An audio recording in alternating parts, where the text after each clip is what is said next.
अरे जरा देर ठहरो राम, अरे तमन्ना यही है।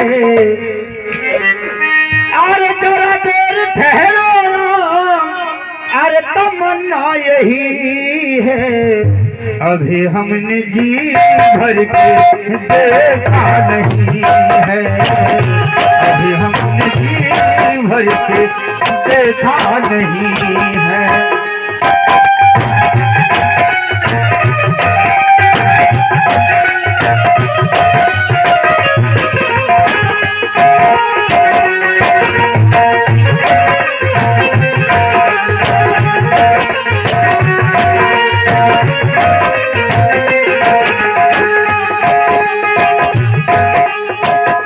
मन ही मन सोचे कैसी घड़ी आई, कैसी घड़ी आई,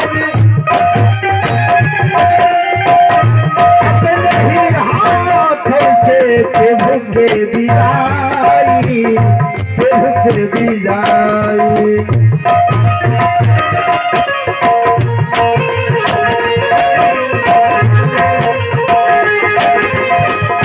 कैसी घड़ी जीवन की आई,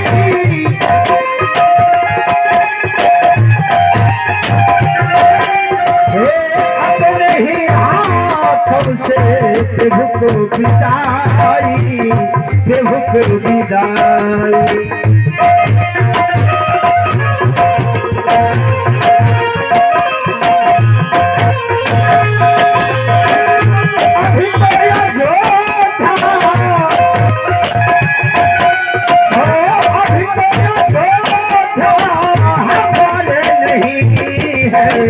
अभी हमने जी भर के देखा नहीं है।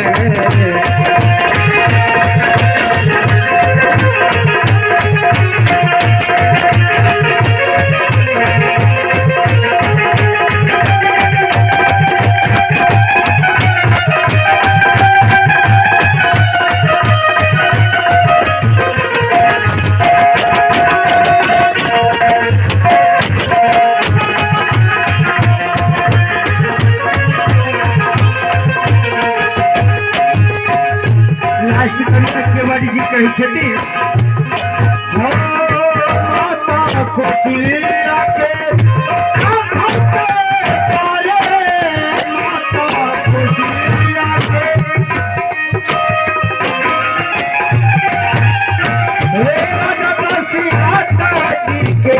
राज दुलारे, राज दुलारे।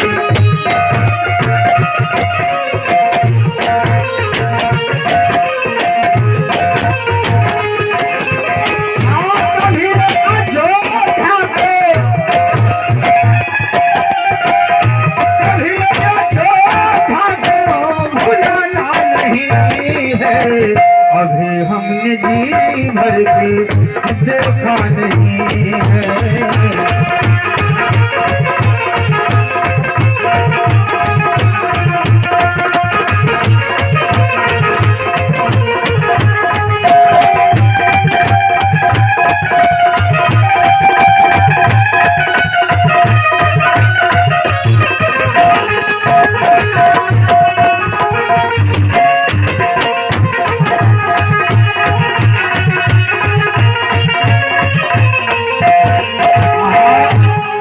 केवट पार भ गए ना, जखन लंका के ऊपर चढ़ाई कलखिन तो ओहि समय में भगवान शंकर के आह्वान कलकै। भगवान शंकर प्रगट भ गए, अब प्रगट भ के भगवान राम का सब विधि बतेलखिन। तो अब चली भगवान शंकर के ओर। एगो भक्त भोला बाबा के यानी कि नशा कई प्रकार के हो, दारू पी के नशा हो, भोजन खा के नशा हो, किनको प्रेम में नशा भ जाए। और देखबे जे भक्त कोई भोला बाबा के भक्त में नशा भ जाए, एकदम जब भी चाहे तो उनका जे चाहे भोला बाबा के अलावा दूसर बात नहीं। और उनका चरण में एगो भक्त अपना गिर के और भोला बाबा का विनती अर्जी करे छथिन और देखियो भोला बाबा कोई भक्त से कहे छथिन, एक दिन भोला बाबा और पार्वती मैया के लड़ाई भ गए। आ जखन लड़ाई भ गए, कौन बात लेके के लड़ाई हो चले, ओनाहू हमरो अहाँ के पति पत्नी में ज्यादा खटपट भ गए। कई खातिर देखबे तो पत्नी कहलक नहीं हर जेबे, हमरा भाई के बियाह छे 5 दिन पहले। पति कहलक नहीं 2 दिन बचते तब चल जी, किया अपना न काज राज है। एम्हर भोला बाबा और गौरी माँ के लड़ाई कौन चीज खातिर भेलै, तो सब दिन भगवान भोला उनका भांग पिसवावे छले। तो एक दिन गौरी मैया रूस का भाग गेलखिन, तब भोला बाबा तब भांग बेगर छटपटावे लगलखिन। तो भोला बाबा के 2 गो पुतौह छले, बुद्धि और सिद्धि। गणेश महाराज के 2 गो कन्या छले।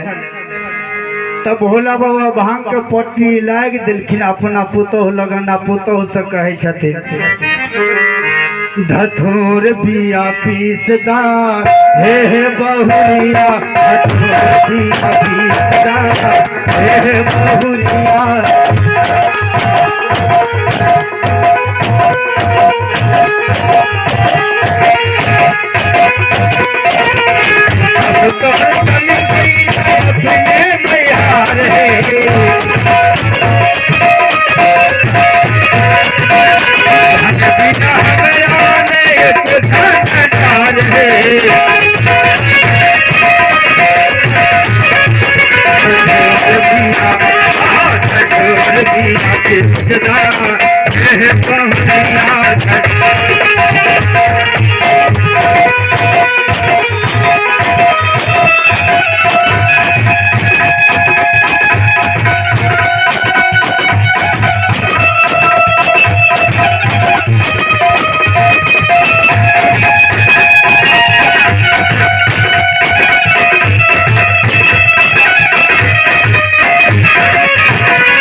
भोला बाबा गौरी माय भागल जाय छलखिन, आ एम्हर नंदी जे छले भोला बाबा के सवार, वो आगाड़ी जाके गौरी माय के कहे छथिन किया रुस गेलखिन। तो गौरी माय हुनका कहे छथिन नंदी से है अहाँ के भोला बाबा जे है 1 नंबर के नशाबाज, हमरा से काम नहीं है, हम जाय छी। देखियो गौरी मैया कहे छथिन अरे भैया पिसाई न हमरा से, अरे भैया पिसाई न हमरा से कन्हैया मयूरी के। अरे गौरा जी मेहरा भागेला दुनिया के।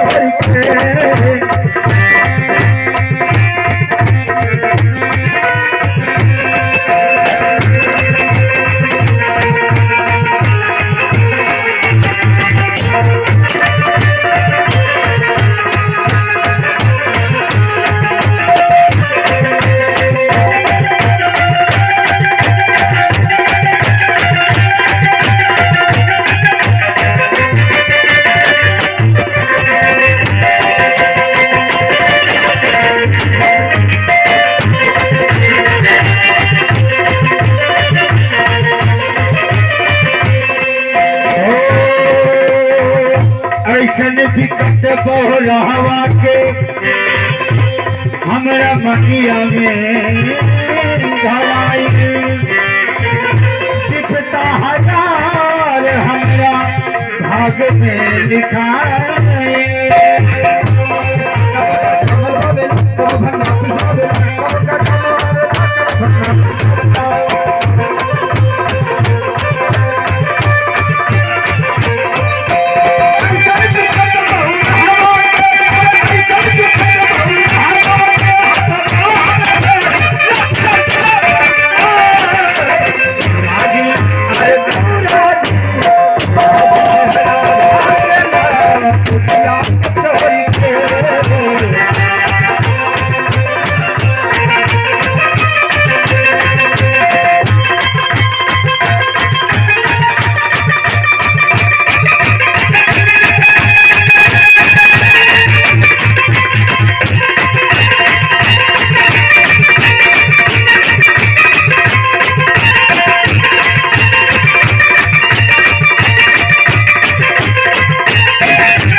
करेला की नेहरबे बीतैती भले ई भोला के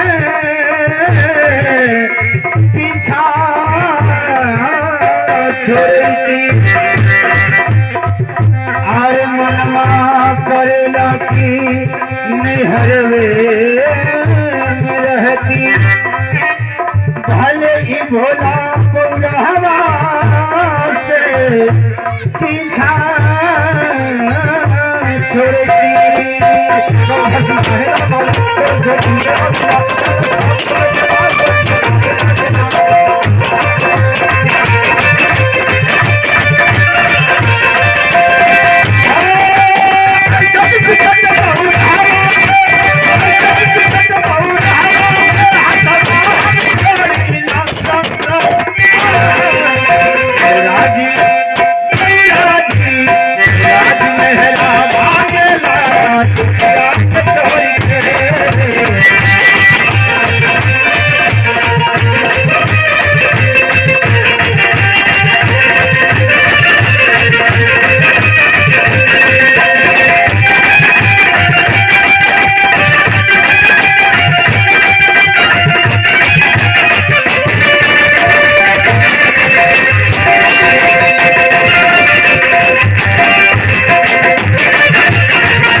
समझाई वापस घर नहीं भोला के जाई और